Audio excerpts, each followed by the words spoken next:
Bold and beautiful's Carter did the right thing, but still managed to put hope in the line of Steffi's fire. Here's how. He moment Bill made Luna his permanent houseguest. We were left to wonder how the heck this was supposed to work. Would she just hide out there forever? Of course not. What we never in a million years could have imagined was that just as everyone discovered Luna was both Finn's daughter and Bill's roomie, the billionaire would use his influence to have her pardoned.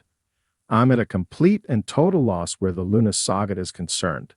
Nothing about it has made sense for ages now with the sweet in-turn serial killer. Worse, as our own Charlie Mason pointed out earlier this week, it's just the latest step in the complete and total destruction of Bill Spencer. It's like the show used him to chum the waters so it could jump the shark. But wait, him getting Luna pardoned wasn't enough. He then booted her from the mansion, insisting she leave that night. In other words, the guy felt so connected to this crazy chick that he trashed all his relationships in order to save her. Then put on Chappell Roan's good luck babe and sent her packing. I'll admit it. I'm glad we didn't spend weeks watching Carter mope about whether or not he should hand the company back over.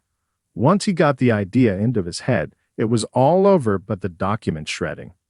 The real fun should come in what happens next.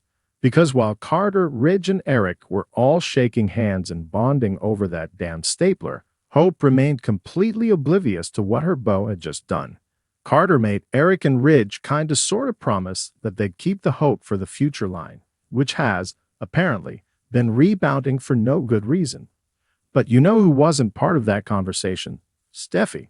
And next week's teasers reveal that the ladies most definitely will not see eye to eye on the fallout of Carter's move, or the future of Forrester Creations. Something tells me that even if Hope's line is safe, the same might not be said for the woman after whom it is named. Mr. and Mrs. Hypocrite. Apparently, the writers of this show have decided to have every character on the canvas ignore their own history. Why? So that said characters can utter bat-guano ridiculous crap which makes them appear to have zero self-awareness. For example, there was this gem from Sheila. I never thought I'd hear myself say this, she told hubby Deacon, but maybe some people really do deserve to be locked away in prison for the rest of their lives. Not to be outdone in the hypocrisy department, Deacon was a complete and total jerk to Poppy because he's still bitter about her daughter having killed 2 of his employees. Yet he did this while standing next to Sheila, who at various points has attempted to kill half of his customers. Random thoughts. Asterisk, it took Finn weeks to tell Steffi the truth about Luna, yet Lee found out about her son's fling with his aunt, and that the product of that tryst was living with Bill in a single episode. But man, Lee's confrontation with Poppy was intense, wasn't it? Speaking of Poppy, I was happy to hear her call out the revisionist history that Luna's been spouting of late. And Taylor got the quote of the week in my book when she told Finn's daughter, "I have patients with backgrounds far more tragic than yours, and they managed not to kill anyone."